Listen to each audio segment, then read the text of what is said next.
how are you all doing today? It's rather rainy outside, but we're gonna hopefully brighten your day. I'm going to read to you a story that I actually wrote about 9 years ago.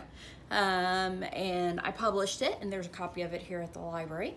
And it's called A Visit to the Fire Department, and it is actually a book about East River Volunteer Fire Department. And the firefighter that is talked about in here used to be the assistant chief there. And this is a informational nonfiction book. So there's a little bit of a story, but some of the information in here is true, and therefore you'll get to learn a little bit about the fire department. And this is my way of just kind of saying thanks to some of our emergency personnel and frontline workers that are working during this time. Okay, so let's begin. A Visit to the Fire Department by Laura Lynn. Once upon a time, a little boy named Alex took a trip to a local fire department. He had never been to one before, but liked seeing the big shiny trucks in the Christmas parade. At his school, they had talked to a firefighter and learned about smoke detectors and stop, drop, and roll.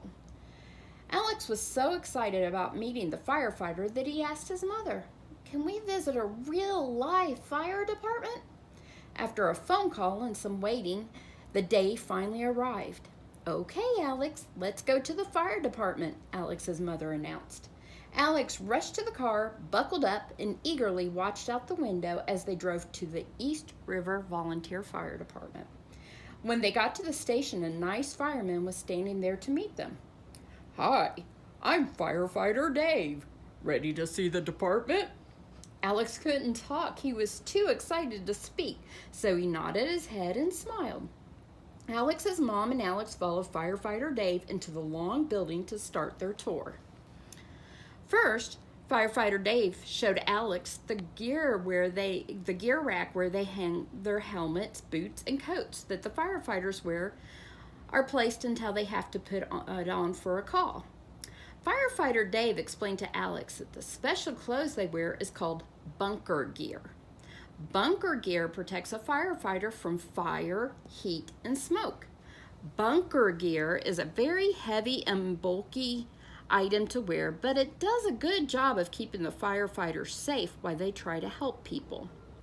Firefighter Dave was nice enough to put on the heavy clothes so Alex could see what he looked like and wouldn't be afraid if a fireman ever had to come and help him.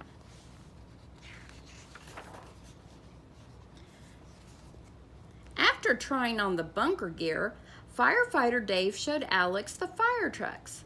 The first one he saw was Engine 1. The fire engine looked even bigger than it had in the parade, but it was still shining.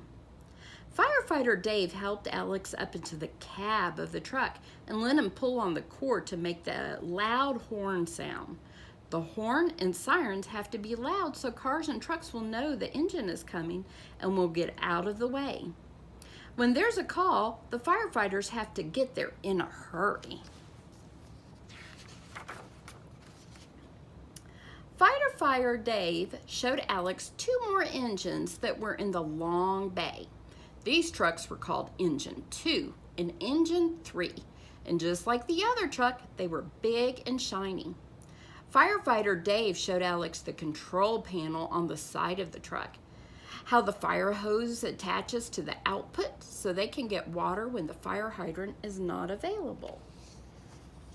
See, there's the deck gun, a control panel, the siren, which makes the loud noise, and crew seats. This is where the firefighters sit, and they have to buckle in too.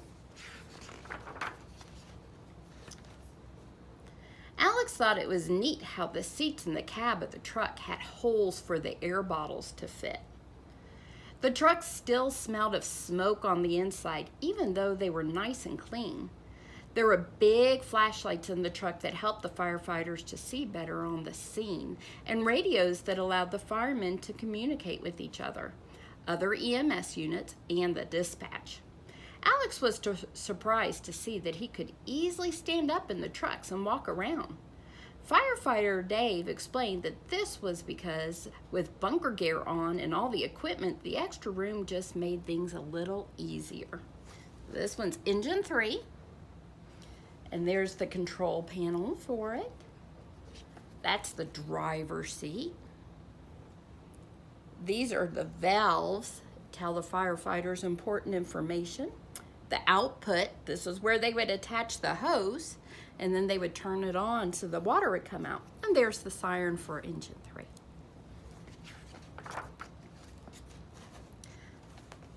Firefighter Dave took Alex to another Bay Area that had the bunk room and the one other truck. This truck was huge because it was the ladder truck. Firefighter Dave had Alex and his mother sit in the cab of the truck while he pulled it out into the parking lot so he could set up the tall ladder and to show them just how high it could go. Alex had to bend his head way back to see the top of the ladder. Firefighter Dave told him that it was an 80-foot ladder. Alex decided it would be scary to be so high up in the air, but Firefighter Dave assured him that it wasn't so bad and that paying attention and regular training kept the firefighters safe. That's the bucket of the truck where the firefighters would stand, and it would go way, way, way, way up, way high, much higher than I would want to go. The last thing Firefighter Dave showed Alex in the long bay was a small little truck. This truck was called a service truck and was used to run brush fires and car wrecks because it was easier to get into small places. Alex was surprised that it looked like a regular truck, but all the equipment made it special.